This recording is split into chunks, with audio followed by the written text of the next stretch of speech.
Welcome back to the Cornies Notes version. Health Matters simplified so you can understand. Pleased to meet you. I'm Dr. Matthew Cornies, a chiropractor.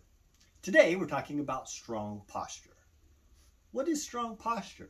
Is that like keeping your head over top of your shoulders? Strong posture actually starts in your back, in your lower back, actually in your core, in your inner core. So where's my core? Where's my inner core?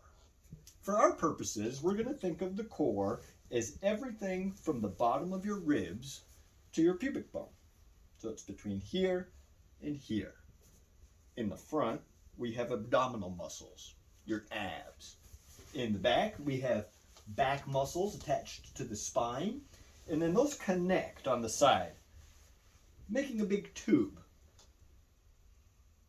It's not an open tube, though. This is a closed tube. So it's got a top and a bottom, or a roof and a floor. The top of the inner core is a broad, flat muscle across the top. Anybody know what it's called? It's called the diaphragm. Opposite the diaphragm, from the pubic bone to the tailbone, we have the pelvic floor, also known as the Kegels. So this whole thing makes a big cylinder. What's inside? Basically your guts, water. And so you can think of it like it's a big water balloon. What would happen if we took that water balloon and we squeezed it from the sides and it didn't burst? That's right. It's going to elongate. It's going to stretch. Anywhere you're not squeezing, the water will displace. If it was styrofoam, it would compress and you'd squeeze, game over. But because it's water and the water will displace, when we squeeze it from the sides, it's going to bulge out the top and the bottom. If we could squeeze it from the sides and the bottom at the same time, it's going to bulge only out the top. And that's really the principle of hydraulics. We take a closed tube, we fill it with water, we push it from one end and it pushes things the other way. Well, what would happen if we just squeezed it from all sides at once? When I ask that question to my patients, the most common answer, they say it's going to burst. And they've got the concept correct. What's happening if we squeeze it from all sides, the water won't compress. It's going to try to displace, but there'll be nowhere for it to displace to. And so as we squeeze, the pressure will build.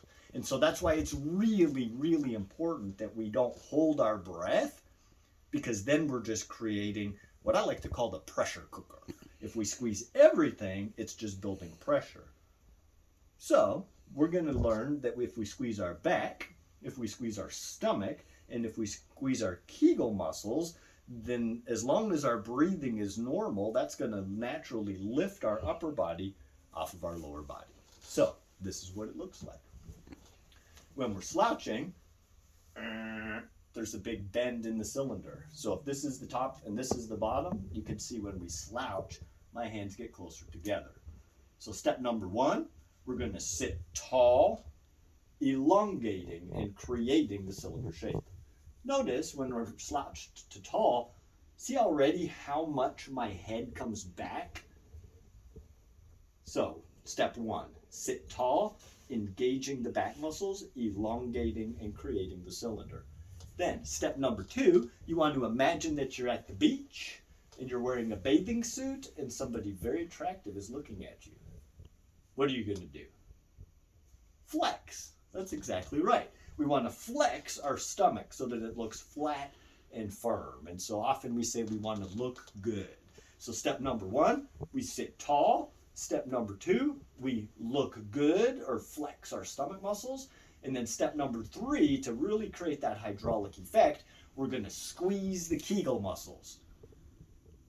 The men listening right now might be going, oh, I don't have those, so I don't have to do that part. Oh, you do. We all have pelvic floor muscles. They're called the Kegel muscles. And it's very simple. If we want to engage our Kegels, we're going to imagine that we're urinating and we want to stop the urine flow. Everybody can imagine how to do that? Perfect. So we sit tall, we look good, and then we squeeze the Kegels.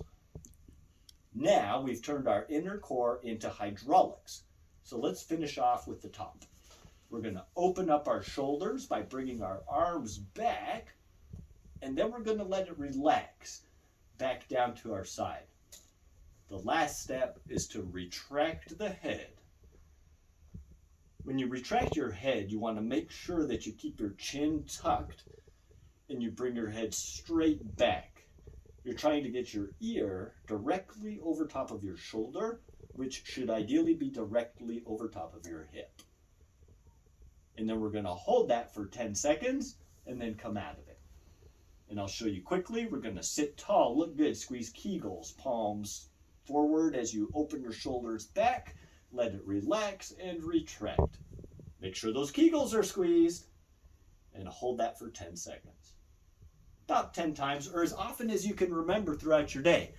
Remember, 60 degrees of forward head flexion is like having a poodle on top of your head. This strong posture routine is going to help you to get the poodle off of your head. Luna! Good girl.